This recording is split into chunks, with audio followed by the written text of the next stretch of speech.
Muito bom dia a todas e todos que estão nos assistindo aqui. Mais um dia de ICL Mercado e Investimentos.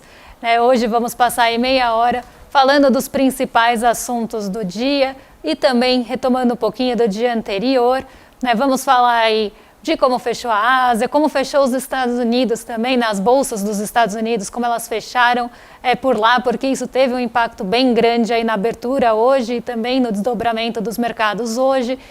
Temos novidades em relação à Country Garden lá na China e temos outros indicadores, vamos falar aí do IPEA por extrato de renda, temos também novidades do Desenrola. Então hoje é um dia aí também cheio de novidades para a gente comentar e falar também da nossa bolsa, do nosso mercado local, do nosso bolso também, porque a gente tem notícias melhores, pelo menos agora na abertura. Então eu quero também dar bom dia para o André. Bom dia, André, tudo bem com você? Bom dia, Débora, tudo bem com você? Bom dia a todos os nossos telespectadores aqui.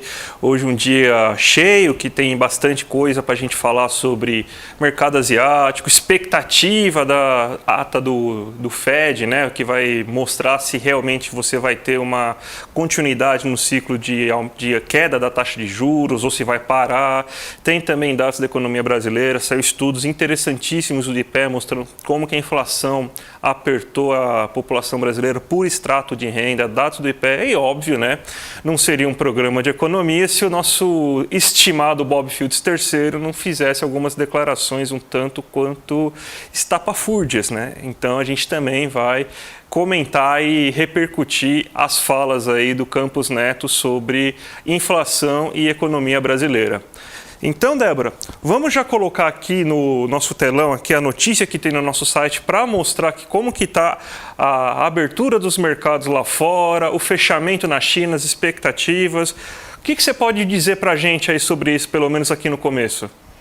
Vamos lá, Vamos falar de China, vamos começar falando de Ásia, mas não seria aí China, essa abertura do jeito que foi, se a gente não falasse também dos Estados Unidos. Então a gente vai ter que voltar um pouquinho aí no dia anterior para que a gente consiga falar do mercado asiático nessa manhã.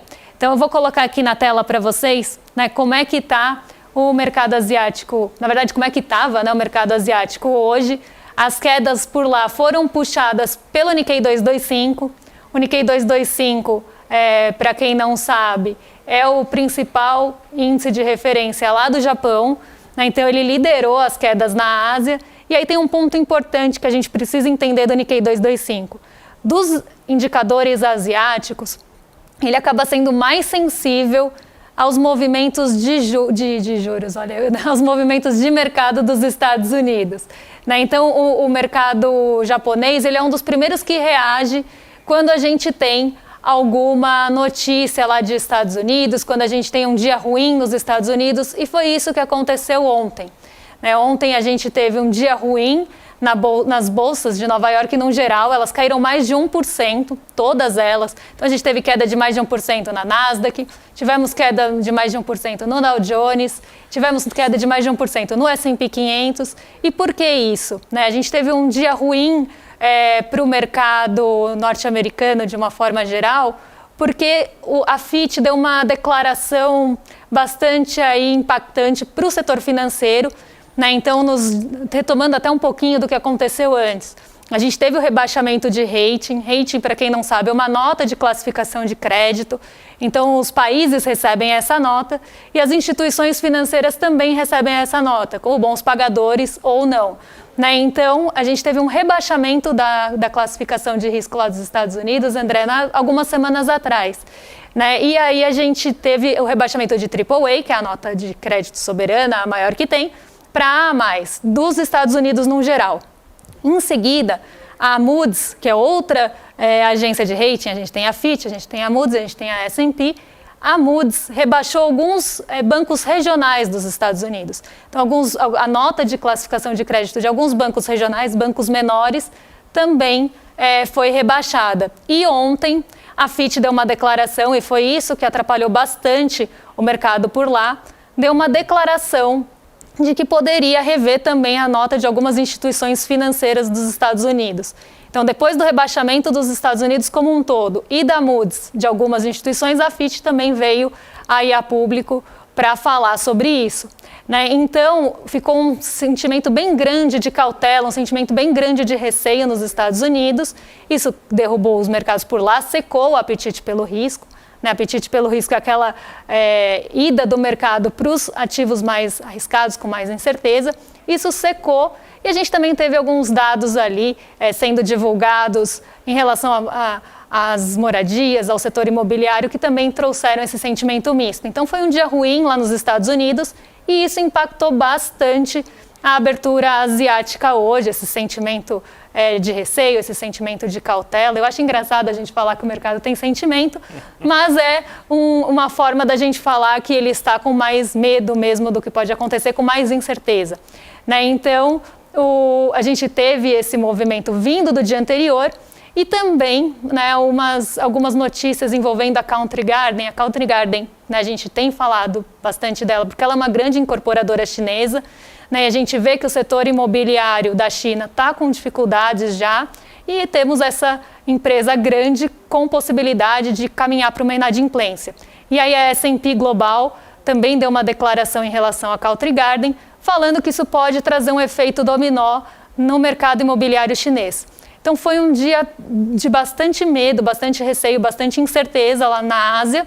Então os mercados por lá fecharam em queda e quem liderou realmente foi o Nikkei 225 lá no Japão, por essa sensibilidade maior que tem a movimento do dia anterior, vindo dos Estados Unidos e vindo do exterior, né, como um todo.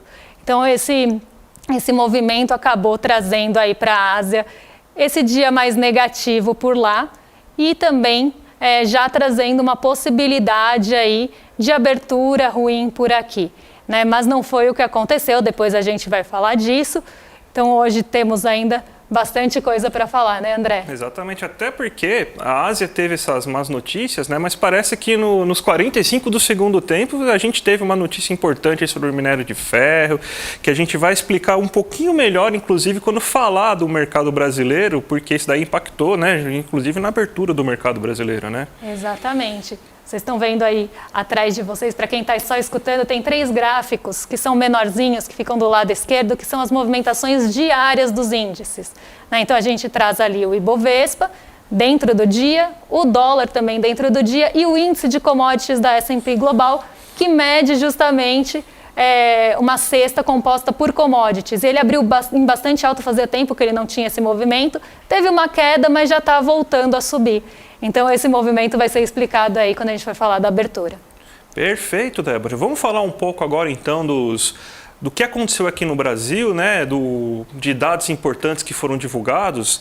A gente vai colocar aqui agora na nossa tela que a notícia que está no nosso site, sempre lembrando, todas as nossas análises elas são embasadas porque é pelo tudo que a gente posta lá no icleconomia.com.br e está no nosso site já, estudo que foi divulgado ontem pelo IPEA, Instituto de Pesquisa Econômica Aplicada do Governo Federal, que faz uma divulgação mensal sobre como que a inflação impacta os diferentes estratos de renda. E, mais uma vez, uma coisa que está acontecendo muito durante esse ano é a inflação sendo menos impactante para as pessoas com renda menor e tendo um peso maior para as pessoas com renda maior, né? Vocês sempre ouviram em outros canais de notícia, analistas econômicos, que a inflação é sempre uma tragédia, principalmente para a população mais pobre, então é por isso que ela deve ser combatida de qualquer maneira, né? Mesmo que isso signifique para a população mais pobre que ela tenha salários reduzidos, que ela tenha desemprego, porque o mais importante é combater a inflação. Mas aqui a gente está justamente para acabar com certos mitos. A inflação nem sempre ela é mais impactante para a população mais pobre do que para a população mais rica. A gente tem até os gráficos para mostrar aqui como que foi o impacto da inflação por extrato de renda. A gente tem aqui, por exemplo, a inflação geral, ela foi de 0,12, só que ela teve, no anual, ela está em 2,99 e você tem que ela está em 3,99 em 12 meses. Olha o que a gente tem aqui, para a população com renda muito baixa e com renda baixa, a gente teve deflação nesse mês. O que significa isso? Que as pessoas sentiram um peso menor, assim, além de sentir um peso menor, elas tiveram ganho real da sua renda, justamente porque você tem uma inflação mais baixa. E olha aqui para a população com renda mais alta, renda média alta, que é acima de 8 mil, se eu não me engano, 8.500, e para a renda alta, que é acima de 17 mil reais por mês, né? Impacto de 0,36 no mês e impacto de 0,5. Isso está acontecendo tanto no ano quanto em 12 meses. E por que isso está acontecendo justamente agora? Porque você está tendo uma deflação de alimentos importante. A gente está tendo um impacto deflacionário dos alimentos, e os combustíveis é o que está subindo. A população com renda mais baixa, ela anda menos de carro, ela utiliza menos combustível, ela utiliza mais transporte público. O impacto dos combustíveis no transporte público, ela demora, não é todo mês, toda semana, que você tem um reajuste no preço do transporte público porque aumentou o preço do combustível. Não, os reajustes são uma vez ao ano, geralmente, que acontece isso. Enquanto da gasolina acontece isso quase que mensalmente, né? A gente acabou de ver que depois de 81 dias, ou seja, 81 dias, não deu nem 3 meses, você teve um impacto inflacionário no preço dos combustíveis, então aumentou. Então, mas para quem que impacta mais tais tipos de bens? Pessoas com renda mais alta. Alimentos impactam mais, eles são uma porcentagem maior da cesta básica de consumo diário de pessoas com renda menor. Então, você tem um impacto maior para alimentos. Então, é por isso que a gente está vendo aqui justamente esse cenário de uma inflação mais baixa, o impacto inflacionário mais baixo em relação às pessoas com renda mais baixa, renda menor, né? Mais baixa, desculpa aí, gente, enquanto a gente tem um impacto bem mais relevante para pessoas com renda alta. Então, essa é a situação, né, mostrando que o combate inflacionário ele pode ser feito de duas maneiras e nem sempre, né? Aliás, vamos falar, né, o Campos Neto conseguiu isso. Não foi o Campos Neto que conseguiu isso, são outros fatores sazonais aí em relação a tudo isso, Débora.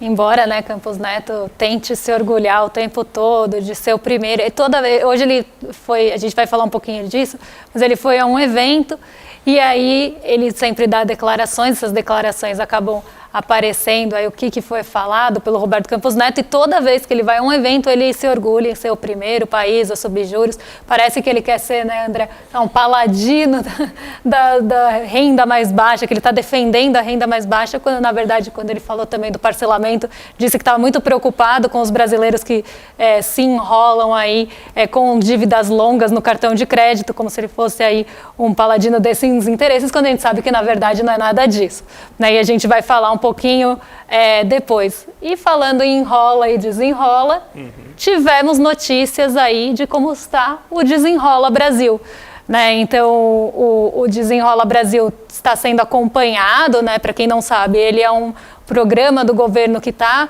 ali estruturando renegociações de dívida, né? Está tentando tirar o brasileiro dessa situação de inadimplência que veio crescendo muito, né, nos últimos anos, na pandemia, principalmente. E aí esse programa veio para trazer essas notícias aí de novidades, na verdade, como é que está caminhando o Desenrola. E aí a Febraban soltou uma notícia, né, soltou a atualização até o dia 11 de agosto. E tivemos aí bons resultados, né, André? Opa, vamos chamar o gráfico então para a gente mostrar como que funciona, como que está o Desenrola aqui Brasil durante esse momento.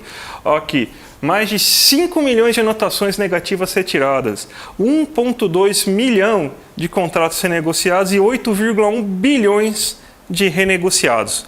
Olha o impacto disso para a população brasileira. A gente que não estava conseguindo comprar, ter acesso ao mercado de consumo por inadimplência. E vocês acham que era uma inadimplência muito alta? Muito dessa inadimplência era de R$100. Uma dívida muito baixa. E é uma dívida que impede a pessoa a ter acesso ao crédito, a comprar alguma coisa de um valor um pouco maior. Então, foi muito importante o programa Desenrola. Isso, inclusive, possivelmente ajudou muito na economia. A gente deve ver o impacto disso daqui a pouco, né? O Campos Neto ele fica muito orgulhoso ao falar que ele está combatendo a inflação, ajudando os mais pobres, quando, na verdade, uma situação dessa acaba ajudando muito mais a população mais carente, por causa que tira ela de um verdadeiro buraco financeiro. E aqui a gente está no ICL, a gente tenta, desde o começo, mostrar para vocês como que se livrar desse buraco financeiro, de você se livrar do banco e se livrar da dívida bancária, dívida financeira que você tem, E o desenrola foi uma boa medida, né? Justamente para tentar combater tudo isso, né? E para quem pode estar pensando, os bancos não gostaram do desenrola, pelo contrário, viu? Quando a gente teve a primeira atualização dos dados do desenrola, os bancos subiram, foram na contramão do exterior, porque a gente estava com essa dificuldade de saber o que estava acontecendo lá nos Estados Unidos, então era uma semana bem negativa para o setor financeiro por lá. Isso normalmente traz um pessimismo para cá. E naquela semana, que foi a primeira atualização que a gente teve de dados do desenrola, todos os bancos subiram. Por quê? Também é uma forma, os bancos eles têm ali, é um pouco diferente se a gente for pensar de outros setores, mas ele tem ali também seus passivos e seus ativos, né? E você dá uma limpada também nos balanços dos bancos, né? Então, também alivia esses bancos que têm esses contratos que estão ali, muitas vezes sendo arrastados, né, já ficam ali como provisão de perda. Então, dá uma limpada também e ajuda o setor financeiro, de uma certa forma, a tentar caminhar, né, também tirando essas pessoas que estão ali nessas provisões. Né, e sem contar no impacto do consumo, que é um dos pontos que a gente precisa, né, estimular no Brasil, e pessoas endividadas, elas têm muita dificuldade de acesso a novos créditos. Quando conseguem com uma taxa abusiva, né, a gente precisa falar isso, né, e aí um programa como esse vem para estimular esse consumo e vem aí para também tentar angariar e tentar levantar esse setor que está sofrendo tanto aqui no Brasil, né, e não é com taxação de parcelamento que a gente vai fazer isso, né? Então, mais uma vez, aí o Paladino falando de coisas que não têm o menor sentido para a população de mais baixa renda. E não foi só isso, né? Tem aqui no nosso site, ele estava falando agora de manhã, né? A gente acompanhando as falas do Bob Fields III, tá a notícia, né, da entrevista dele, né? Até eu tive que fazer uma aspas lá para dar uma... para rebater o que ele falou, né? Porque qual que é basicamente a fala dele no dia de hoje? Que o impacto inflacionário vai ser alto, mas o reajuste foi certo, por causa de uma possível falta de diesel e falta de gasolina, que, na verdade, não passou de um grande lobby de mercado com uma série de desinformações que ocorreram nos últimos dias, falando sobre uma possível falta de diesel por causa do baixo preço do combustível aqui no Brasil, e a pressão grande que a Petrobras acabou cedendo, né? A gente até comentou melhor no dia de ontem, mas aí você vai ter esse impacto inflacionário do combustível. Só que o Campos Neto ele já chegou falando que talvez por causa disso você vai ter que ter um ritmo menor de queda da Selic, talvez parar a queda da Selic, e inclusive não descartou a possibilidade, pasmem, de aumentar a taxa Selic na próxima reunião para você combater essa nova pressão inflacionária que não estava prevista. Bem, antes de qualquer coisa, já falamos aqui para vocês que a taxa Selic não é o cacique cobra coral que faz chover e melhora a agricultura brasileira, e o cacique cobra coral e a taxa Selic também não é aquela coisa que vai fazer o sheik árabe aumentar a produção de petróleo para pagar o salário do Neymar, né? Então, provavelmente a gente teve que pagar o salário do Neymar, então o preço do petróleo acaba aumentando nos mercados internacionais. Então, a Selic não vai fazer isso. A Selic não tem esse poder mágico de acabar com guerras, influenciar a produção em países europeus e fazer chover no sul do país. A taxa Selic ela só vai reduzir a demanda, só que ela não vai também funcionar agora, é só daqui a 6 a 9 meses que a taxa Selic vai resolver alguma coisa. Então, mais uma vez, o Campos Neto parece que a gente não tinha nenhum motivo para baixar a taxa de juros, porque a gente tem que acomodar as expectativas, ancorar, né, essa palavra bonita, né? Ancorar, parece um negócio extremamente técnico, né? Ancoragem de expectativas. Então, essa era a desculpa. Aí, parece que as expectativas foram ancoradas, só que aconteceu um choque de oferta, que inclusive dentro do regime de meta de inflação é observado como temporário na própria lógica de combate inflacionário brasileiro. Não estamos falando do que eu acho da minha tese nem nada, estou falando do que o Banco Central define como combate inflacionário. Está lá pode abrir o Banco Central, lá o site do Banco Central está lá justamente como funciona o regime de meta de inflação. Choques de oferta são temporários e não devem ser combatidos justamente por isso. Mas o Campos Neto, que supera inclusive teorias econômicas, já que ele é mais do que o presidente do Banco Central, ele é o nosso dono, nosso imperador econômico brasileiro, ele acha que pode aumentar a taxa Selic caso ele veja pressões inflacionárias vindo desse aumento que é puramente de custo, né? Então, mais uma vez, uma fala absurda de Campos Neto para presentear essa manhã aqui, né? Nosso querido Bob Filhos III ajudando a gente. Mais uma aí para a nossa lista matinal de falas que não fazem o menor sentido. Mas quem fica feliz com esse tipo de notícia de aumento de combustíveis? Né, o mercado gostou, né? Se a gente não gostou muito, Roberto Campos Neto defendeu aí o aumento como benéfico, né? Quem também defendeu e achou muito benéfico foi o mercado financeiro. Então, se a gente for dar uma olhadinha hoje como é que está o Ibovespa, né, a gente vê que ele está abriu, né, na verdade, em alta, então contrariou os mercados globais, porque lá na Ásia a gente teve um movimento ruim. Como eu falei, na Europa também não estava positivo e alguns futuros dos Estados Unidos antes da abertura estavam apontando para um dia mais negativo. Mas o Ibovespa abriu em alta e quem estava puxando a alta hoje pela manhã, assim, disparado, né? Então, enquanto a maioria das ações estava em queda, quem estava em alta era a Petrobras, né? Então, ela continua, né? Se a gente for ver aí as maiores altas, ela está, tanto a Petrobras ordinária, como a preferencial, que é a 3 e a 4, elas estão entre as maiores altas de hoje, aí puxando o Ibovespa para cima. Então, a gente tem aí as duas ações puxando essas altas, justamente porque a gente teve esse anúncio de aumento dos combustíveis. Isso agradou muito o mercado estava esperando esse anúncio desde sexta-feira. Então, já tinha uma pressão do mercado em relação a isso, não é de hoje. Né, toda vez que se passava por esse assunto e não tinha o aumento nesses 81 dias que o André falou, né, o mercado ficava pressionando e jogando essa ação para baixo, mostrando com isso sua vontade de que os preços fossem reajustados. E foi o que aconteceu ontem. Então, o mercado está muito contente com essa notícia e a gente tem também um movimento melhor hoje das commodities, não vou também deixar de falar nisso, mas a gente tem um movimento mais positivo hoje das commodities do que de outros dias.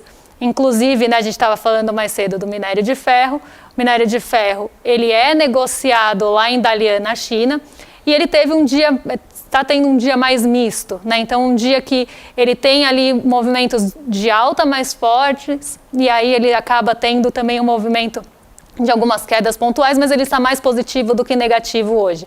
Então, isso leva também um setor bem importante, bem pesado aqui do nosso Ibovespa, que é a mineração e siderurgia, para o positivo. Isso dá fôlego para o nosso Ibovespa, talvez romper hoje, quem sabe, né? Ontem começou positivo, mas não conseguiu esse fôlego. Tivemos outras notícias aí vindas do exterior que acabaram com o nosso apetite pelo risco, como eu falei, principalmente dos Estados Unidos. Então, a gente deteriorou junto com Nova York.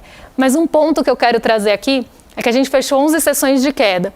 E a maioria dos veículos está colocando isso como se fosse um grande problema, né? 11 sessões de queda, isso não se via desde 1970, né? Então vamos com calma, né? Eu vou explicar para vocês, porque ontem, por exemplo, o nosso índice recuou cerca de 0,5%, caiu 0,55%, enquanto lá em Nova York, como eu falei para vocês, todos os índices caíram mais de 1%. A gente viu essa deterioração vindo aqui para a nossa bolsa, né, na verdade, quando os índices lá começaram a deteriorar. Então, o mercado mais receoso por lá também fica mais receoso por aqui, por conta dos ativos de risco. E aí também a gente começa a ter uma expectativa de incerteza em relação aos juros dos Estados Unidos. Juros esses que são aí quase um porto seguro no capital do recurso global, né? Os recursos fluem para lá, buscando essa segurança, né? Eu gosto de trazer esse ponto aqui. Então, a gente teve essa deterioração em Nova York acontecendo num ritmo muito mais acelerado que aqui no Brasil. Mas a gente não viu nenhuma notícia em relação a isso. E também não vimos quando a gente teve a sequência negativa de quedas lá em Nova York, trazendo essas notícias que beiram quase um sensacionalismo.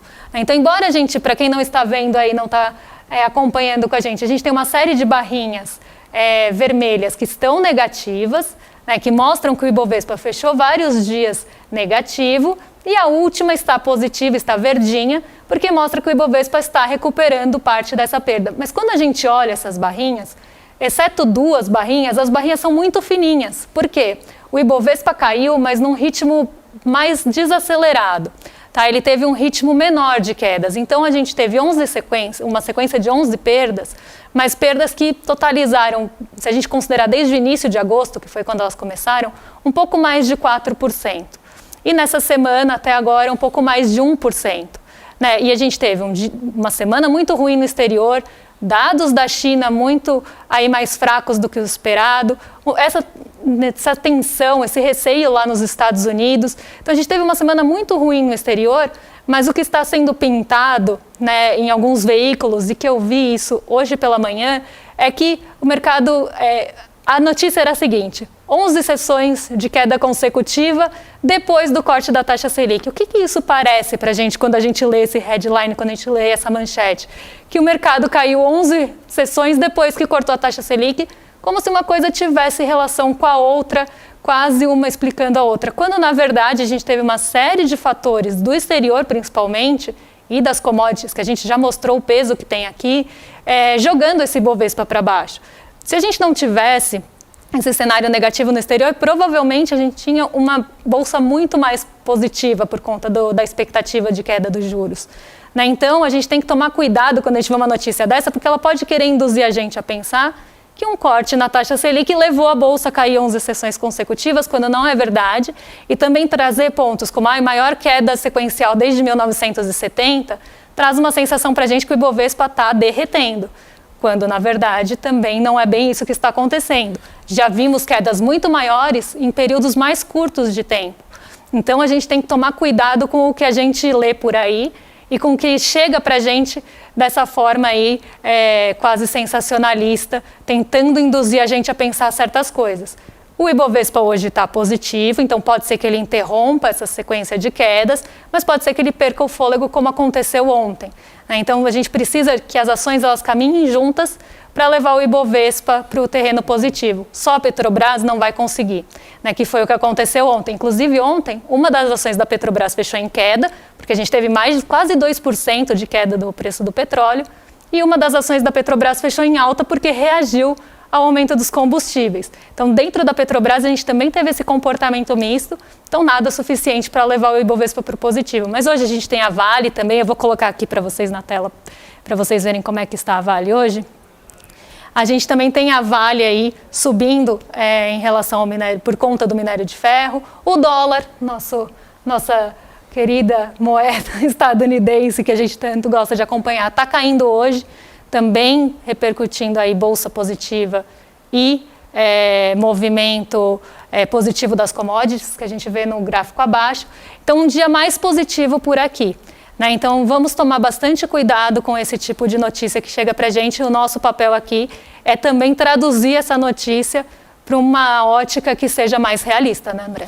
Exatamente. Bem, gente, parece que então o programa hoje já fica encerrado, né? Já meia hora aqui de programa, nosso terceiro programa, estamos indo, né? E lembrando a todo mundo que amanhã tem a aula do Eduardo Moreira, lá 5 lições fundamentais para você realizar seus investimentos. Então, eu infelizmente não vou conseguir participar da aula, mas vai estar lá a Débora para pegar todas as explicações aí, para vocês até vão fazer perguntas para a Débora amanhã no chat, né? Então já dá aqui, clica aqui embaixo, já se inscreve na aula aí que vai ser importantíssima. As aulas deles são sempre fundamentais, gente. Então, eu queria agradecer a presença de todo mundo, desejar uma boa manhã para você. Espero que a gente tenha conseguido explicar de maneira aqui simples, objetiva, as principais notícias econômicas do que aconteceram hoje no dia. Passar a palavra também agora para a Débora, para ela também dar o bom dia dela também. Bom dia, quase boa tarde já, né? Quase Estamos quase no meio-dia. Então, vamos lá. Quero agradecer também, né, todos vocês, dar esse bom dia, quase boa tarde, e convidar vocês a ficar com a gente amanhã de manhã também, desde as 7 horas da manhã, né, e vir aqui prestigiar também um pouquinho de mercado e investimentos com essa visão diferente e convidar para a aula, vou estar lá. Então, vamos aí, para quem estiver amanhã com a gente, também está com a gente à noite nas aulas aí de investimentos, que vai ser muito legal. Imperdível, gente. Então amanhã, ó, vamos lá, se inscreve aí e vamos participar, tá certo? Então, um bom dia para todo mundo e até amanhã.